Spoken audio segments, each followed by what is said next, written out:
मित्रों नमस्कार। ज्ञान गंगवे पर आप सबका बहुत बहुत धन्यवाद। आज आप लोग मध्यकालीन इतिहास के विषय में जानकारी हासिल करेंगे और आप लोग अरबों के आक्रमण के विषय में जानकारी हासिल करेंगे, तुर्कों का आक्रमण के विषय में जानकारी हासिल करेंगे। तो हम लोग उसके बाद दिल्ली सल्तनत में गुलाम बंद साहब को आज ही पढ़ाऊँगा। तो आज देखेंगे मध्यकालीन इतिहास। मध्यकालीन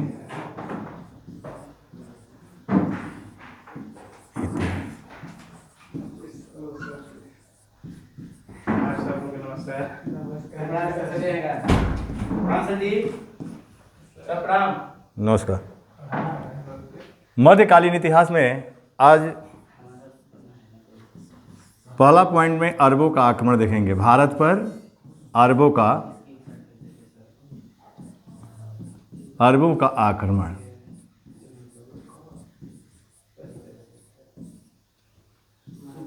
देखिए, भारत पर अरबों का आक्रमण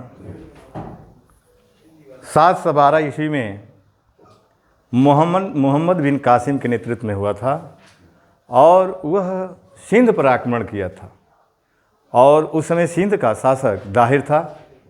दाहिर को उसने पराजित किया और सिंध पर अधिकार कर लिया।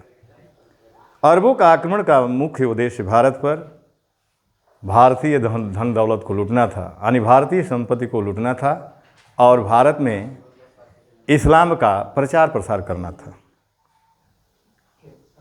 और सिंध को जीत करके मोहम्मद बिन कासिम ने हिंदुओं पर जजिया कर लगाया। और जजिया कर एक धार्मिक कर है जो हिंदुओं से लिया जाने वाला कर था, ठीक ना। सिंध का इतिहास अली की रचना चचनामा में मिलता है, जो अरबी भाषा में लिखित ग्रंथ हैं, ठीक ना। तो अरबों का आक्रमण में यहाँ लिखेंगे कि भारत पर अरबों का आक्रमण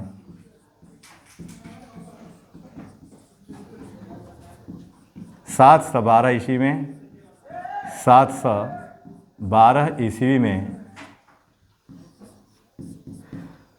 मोहम्मद बिन कासिम के नेतृत्व में हुआ था। मोहम्मद बिन कासिम के नेतृत्व में हुआ था।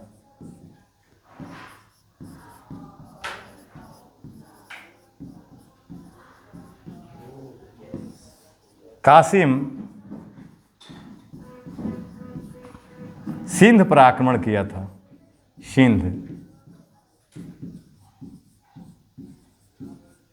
सिंध पर आक्रमण किया। उस समय सिंध का शासक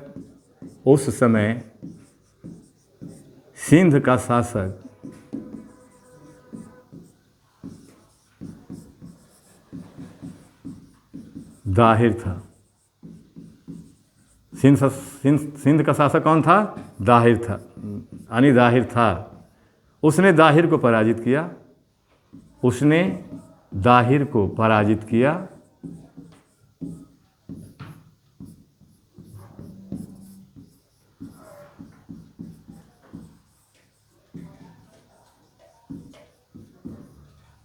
अब देखिए, यानी उद्देश्य क्या था? अरबों के आक्रमण का उद्देश्य, यानी भारत पर अरबों के आक्रमण का उद्देश्य, अरबों के आक्रमण का उद्देश्य क्या था? भारतीय धन दौलत को लूटना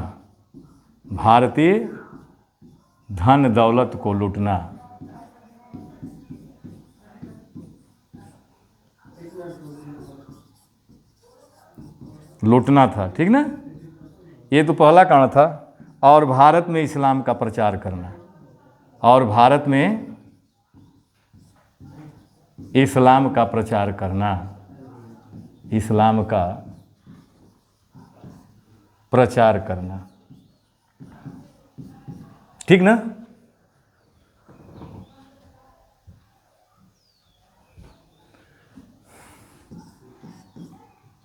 मोहम्मद बिन कासिम ने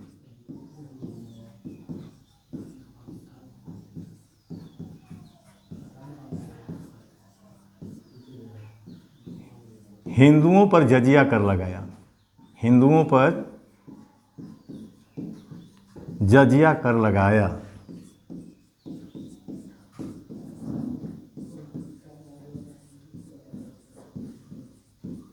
और जजिया कर किया था एक धार्मिक कर था, यानी हिंदुओं से लिया जाने वाला धार्मिक कर था।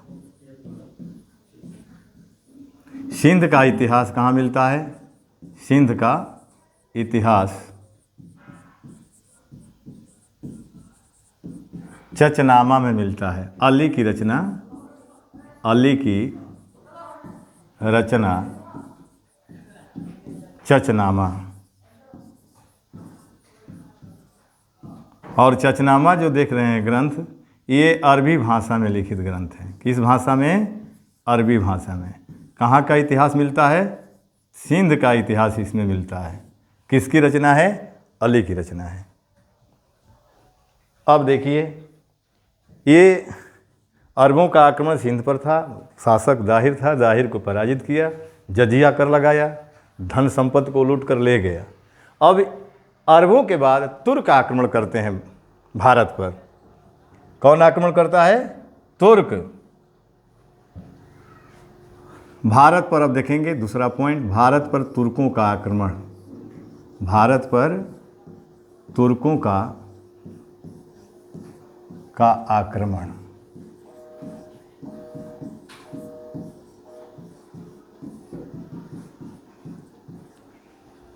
तो सबसे पहले तुर्कों में किसने आक्रमण किया? तो महमूद गजनवी ने किया था। किसने? महमूद गजनवी।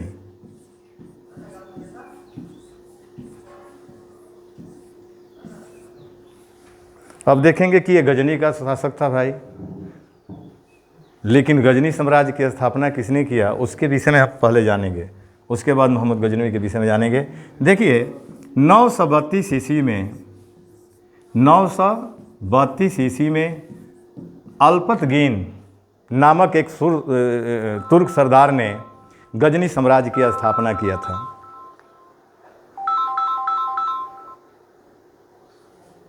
गजनी साम्राज्य की स्थापना किसने किया था?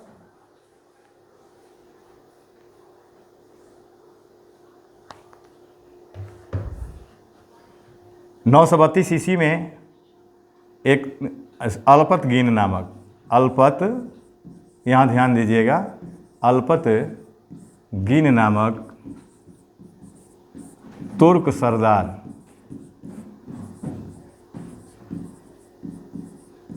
सरदार ने गजनी साम्राज्य की स्थापना किया।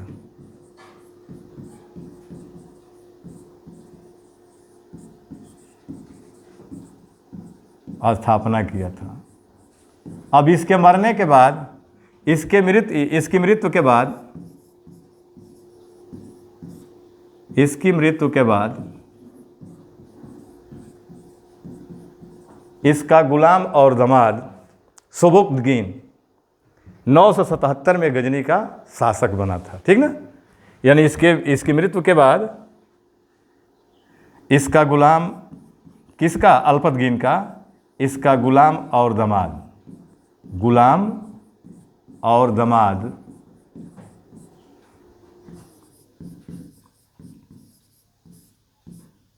सुबुक्तगीन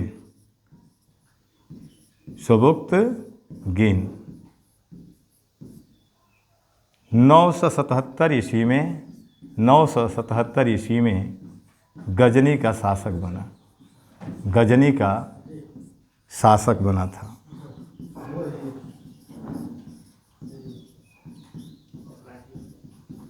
इसी का लड़का महमूद गजनवी था। यानी महमूद गजनवी किसका लड़का था? सुबुक्तगीन का।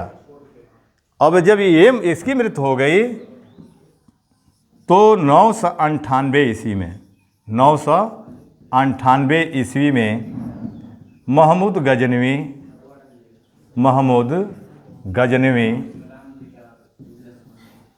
गजनी का शासक बना। अब यहाँ ध्यान देने योग्य बात ये है कि अपने पिता के समय में यानी सबुक्तगीन के समय में महमूद गजनवी खुरासान का शासक था। यानी कहाँ का शासक था? खुरासान का था। किसके समय? अपने पिता के शासन काल में।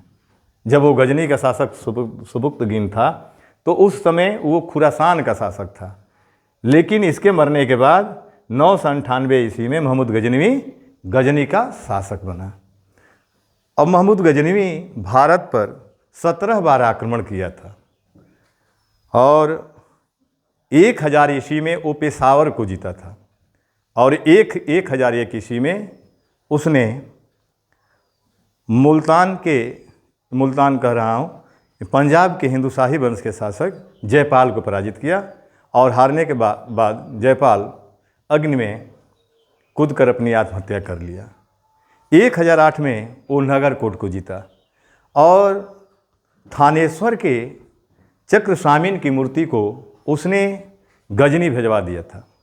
यानी जो थानेश्वर का जो प्रसिद्ध मूर्ति चक्रस्वामिन का था उसको वो गजनी महमूद गजनवी ने गजनी भिजवा दिया, जहाँ उसको तोड़ दिया गया। और भारत पर उसका सबसे प्रसिद्ध आक्रमण 1025 ईस्वी में प्रभास पाटन गुजरात में जो सोमनाथ मंदिर स्थित है, सोमनाथ मंदिर के विरुद्ध था। जब सोमनाथ पर आक्रमण किया था तो उसमें जो स्थापित लिंग था, यानी जो सोमनाथ मंदिर में लिंग स्थापित किया गया था वो अंतरिक्ष में था, बिना आधार के वो लिंग स्थापित किया गया था। उसने देखा तो आश्चर्यचकित हो गया और उसको तोड़वा डाला। तोड़वाने के बाद चालुक्य वंश के शासक ने, उस भीम प्रथम ने उस लिंग का पुनर्निर्माण कराया था। ठीक, जब सोमनाथ मंदिर के खजाने को लूट करके वो अपने देश लौट रहा था महमूद गजनवी, तो रास्ते में जाटों ने उसको घेर लिया और उससे आधी संपत्ति छीन लिया। यानी सोमनाथ मंदिर खजाना को, सोमनाथ के मंदिर के खजाने को जब लूट करके जा रहा था वापस, यानी गजनी जा रहा था महमूद गजनवी, तो रास्ते में जाटों ने संघर्ष किया और उससे आधी संपत्ति छीन लिया। लेकिन जब वो गया गजनी तो उसका ध्यान जाटों पर गया और उसने 1027 में पुनः भारत पर आक्रमण कर दिया, जाटों के विरुद्ध आक्रमण कर दिया, लेकिन जाटों को वह पराजित नहीं कर पाया। 1030 में महमूद गजनवी का निधन हो गया और यानी वो मर गया 1030 ईस्वी में। अब देखेंगे कि उसके साथ आने वाले जो लेखक हैं या उसके दरबार में रहने वाले जो विद्वान हैं वो कौन कौन थे। जैसे अलबरूनी उसका यानी दरबार में रहने वाला था और उसका वास्तविक नाम अबू रेहान मिलता है। उसकी प्रसिद्ध रचना है किताबुल हिंद। वह एक ऐसी रचना है जिसको भारत का दर्पण भी कहा जाता है। दूसरा फिरदौसी का नाम मिलता है और फिरदौसी की प्रसिद्ध रचना है शाहनामा। तीसरा नाम उत्वी का नाम मिलता है और उत्वी महमूद गजनवी का दरबारी कवि था। और चौथा विद्वान का नाम फारूकी मिलता है। तो महमूद गजनवी के विषय में आप देख लीजिएगा, यहाँ ध्यान दें। महमूद गजनवी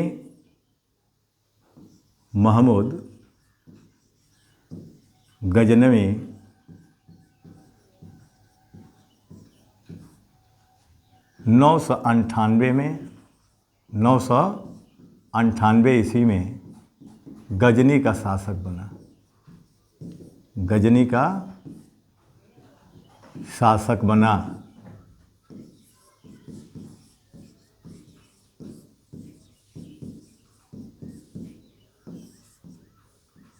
उसने बागदाद के खलीफा से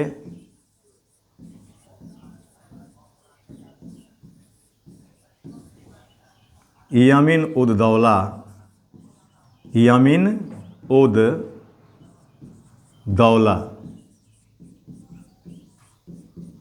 और यमीन उल मिलाह की उपाधि धारण किया। मिलाह की उपाधि धारण किया था।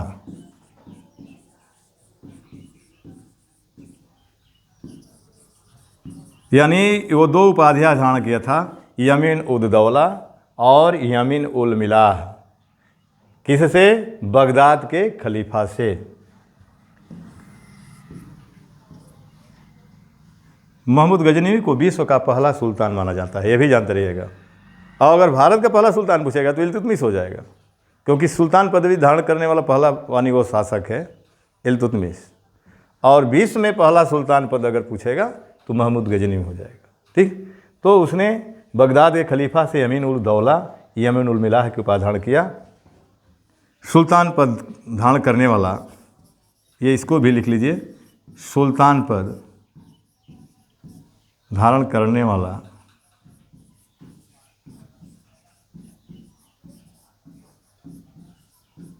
वह विश्व का पहला शासक है, विश्व का पहला शासक है।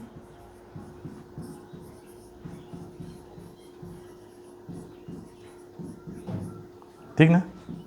भारत पर 17 बार आक्रमण किया, यानी वह भारत पर कई बार आक्रमण किया था? 17 बार आक्रमण किया।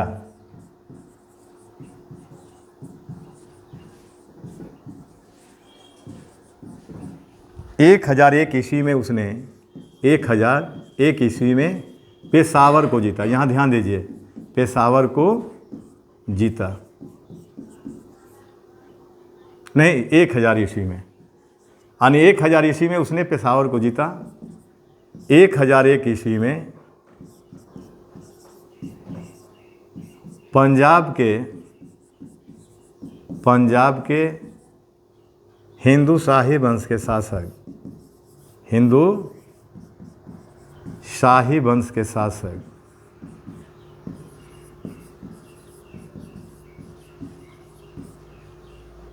जयपाल को पराजित किया।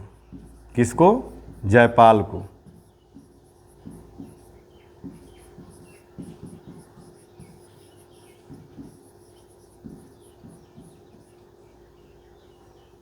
जयपाल आत्महत्या कर लिया। जयपाल अग्नि में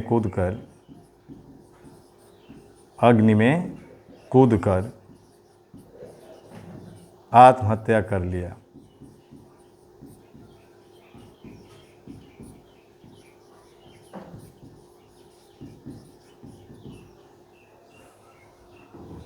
यहाँ आक्रमण थोड़ा दिखाते जाइए, दूसरा हो गया।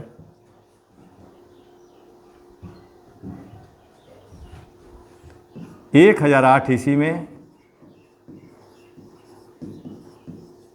यानी गजनवी ने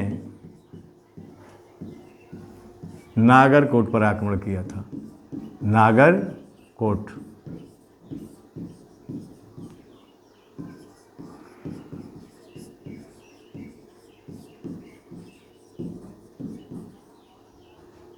थानेश्वर के चक्र स्वामीन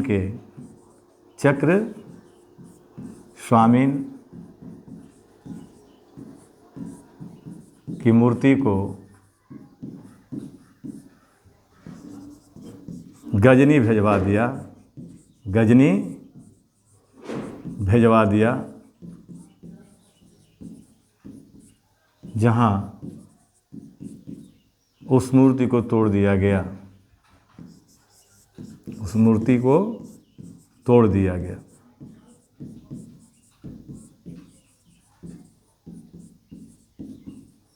यहाँ ध्यान देंगे, भारत पर उसका प्रसिद्ध आक्रमण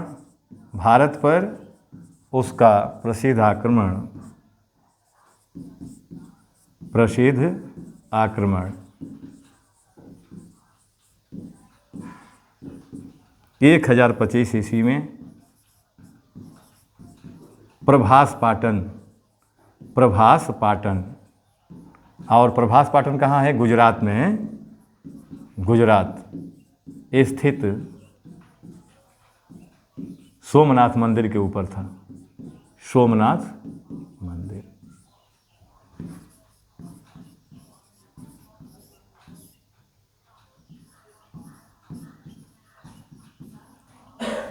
अब देखिए, सोमनाथ मंदिर पर उसका आक्रमण ये प्रसिद्ध माना जाता है 1025 ईस्वी में। यहाँ से संपत्ति लूट करके मैं बता दिया हूँ कि लूट कर जा रहा था, रास्ते में जाटों ने इसे आधी संपत्ति छीन लिया। फिर 1027 में जाटों पर आक्रमण किया। इसी में गजनवी ने किस पर आक्रमण किया था? जाटों पर।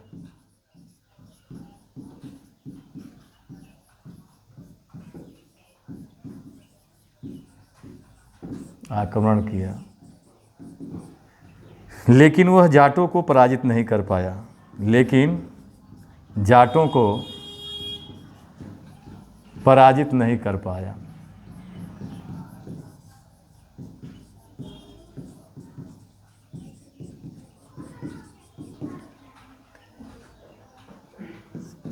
एक 1030 ईस्वी में गजनवी की मृत्यु हो गई। गजनवी की मृत्यु हो गई।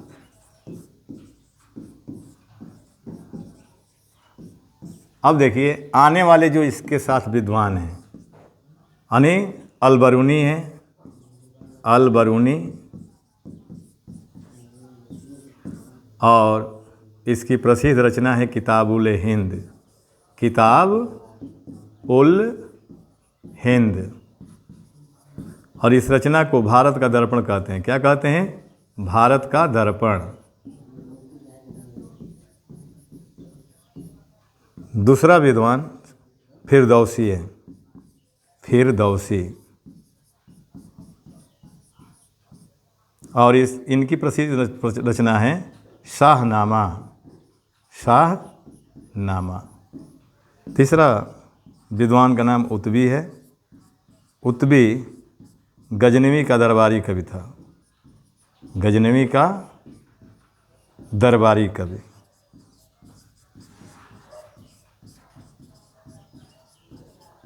और चौथा व्यक्ति का नाम है फारूकी, फारूकी। ठीक ना? तो ये गजनवी से संबंधित जो पॉइंट बनते हैं आप जान गए। अब दूसरा तुर्क आक्रमणकारी के विषय में जानेंगे। दूसरा मुहम्मद गोरी, मुहम्मद गोरी। देखिए इसका वास्तविक नाम है, मूल नाम जो है मुहम्मद बिन साम है। इसका वास्तविक नाम क्या है? मुहम्मद बिन साम, मुहम्मद बिन शाम। ऐसे शहाबुद्दीन मोहम्मद गौरी के नाम से जाना जाता है। ठीक ना? अब ये क्या किया था? 1173 में ईस्वी में ये गौर प्रदेश का शासक बना था, शासक बना। और ये कहाँ है? अफगानिस्तान में है और गजनी के अधीन है। यानी जो गौर प्रदेश है वो गजनी साम्राज्य के ही अधीन था, और गजनी और गौर दोनों अफगानिस्तान में है। अब इस देखिए 1175 ईस्वी में ये भारत पर आक्रमण किया था। 1175 में ये भारत पर आक्रमण किया और मुल्तान को जीत लिया। मुल्तान के विरोध किया था, मुल्तान के विरोध आक्रमण किया।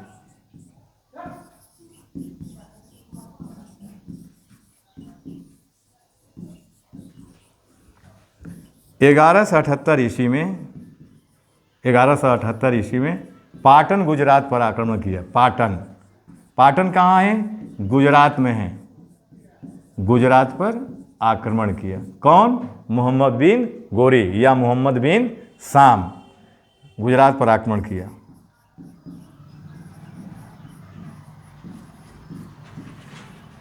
लेकिन यहाँ का शासक भीमदेवती ने गोरी को पराजित किया। लेकिन यहाँ का शासक कौन था? लेकिन यहाँ का शासक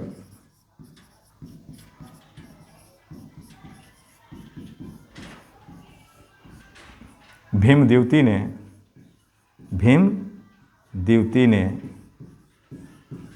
गौरी को पराजित किया। गौरी को पराजित किया था।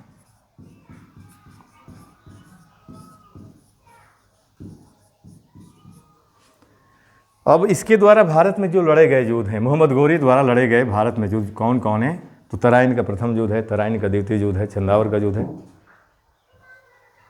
तो आपका 11 से यानी तराइन का जो प्रथम युद्ध है 1191 ईस्वी में लड़ा गया था। और इस युद्ध में मोहम्मद बिन शाम को यानी मोहम्मद गौरी को पृथ्वीराज तृतीय चौहान ने पराजित किया था, ठीक ना। फिर तराइन का दूसरा युद्ध हुआ। इस युद्ध में 1192 में हुआ था। इस युद्ध में मोहम्मद गौरी ने पृथ्वीराज तृतीय चौहान को पराजित किया। फिर अगला युद्ध चंदावर का युद्ध ये लड़ा 1194 ईस्वी में, और इस युद्ध में मोहम्मद गौरी ने जयचंद को पराजित किया और उसकी हत्या कर दिया। देखिए, जयचंद ने ही गौरी को भारत पर आक्रमण करने के लिए आमंत्रित किया था, लेकिन जयचंद को भी उसने नहीं बख्शा। यानी चंदावर के युद्ध में 1194 में हराने के बाद उसकी हत्या कर दिया, ठीक ना। 1206 ईस्वी में जब वापस लौट रहा था मोहम्मद गौरी, तो रास्ते में एक अफगान ने, यानी खोखरो उसका नाम मिलता है, एक अफगान खोखरो ने चाकू मार करके उसकी हत्या कर दिया था। उसका कोई अपना पुत्र नहीं था। उसका जो गुलाम कुतुबुद्दीन ऐबक था, गुलाम और दामाद भी था कुतुबुद्दीन ऐबक, उसके बीच क्षेत्रों पर गुलाम वंश की स्थापना किया। तो यह ध्यान दीजिएगा। यानी 1178 में पाटन गुजरात पर आक्रमण किया, लेकिन भीमदेवती उसको पराजित कर दिया। अब उसके द्वारा लड़े गए, भारत में लड़े गए युद्ध, यानी यहाँ देख लीजिए, गौरी द्वारा भारत में लड़े गए युद्ध, भारत में लड़े गए युद्ध।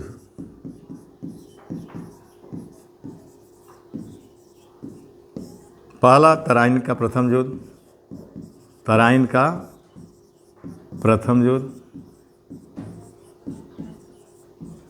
कब लड़ा गया? 1191 ईस्वी। अब यहाँ देखिए, इसको पॉइंट में आप जान लेंगे। देखिए, यहाँ लिख लेंगे पृथ्वीराज तृतीय, पृथ्वीराज तृतीय चौहान थे। देखिए, विकल्प में तृतीय चौहान, फोर्थ, द्वितीय, फर्स्ट ऐसे करके देता है, तो ये जानते रहिएगा। तृतीय चौहान के साथ, पृथ्वीराज तृतीय के साथ हुआ था ये जो। पृथ्वीराज तृतीय चौहान ने गौरी को पराजित किया,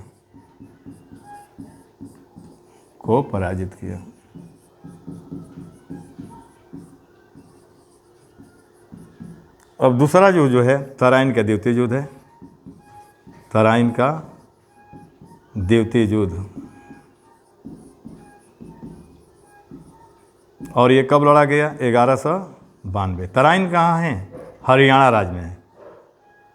तो इस युद्ध में देख लीजिएगा, गौरी ने पृथ्वीराज तृतीय को पराजित किया।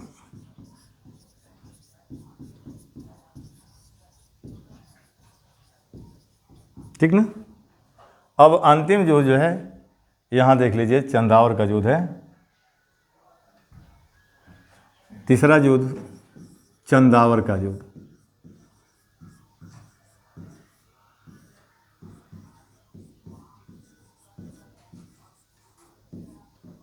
और कब ये युद्ध लड़ा गया था? 1194 ईस्वी में।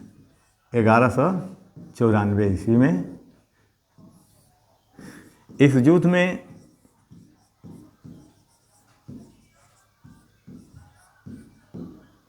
गौरी ने जयचंद को पराजित किया, जयचंद को पराजित किया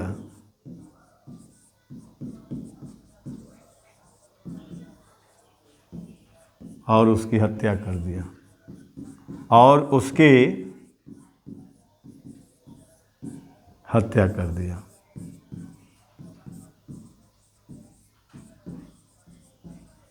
तो भारत में गौरी द्वारा जो लड़े गए युद्ध है, तराइन का प्रथम युद्ध 1191 है, तराइन का द्वितीय युद्ध 1192 है, और चंदावर का युद्ध 1194 ईस्वी में है।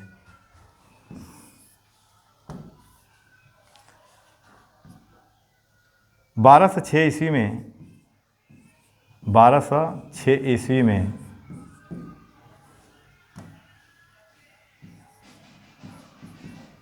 1206 ईस्वी में गौर प्रदेश वापस लौटते समय, गौर प्रदेश वापस लौटते समय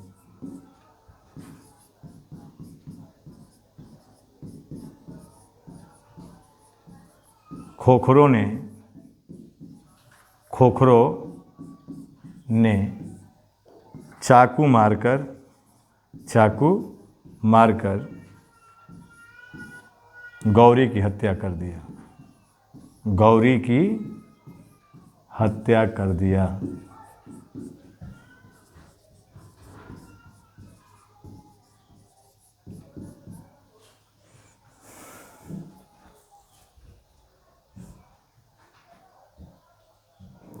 तो आज यहीं तक इस वीडियो को रहने दिया जाए, शेष अगले वीडियो में। बहुत बहुत धन्यवाद।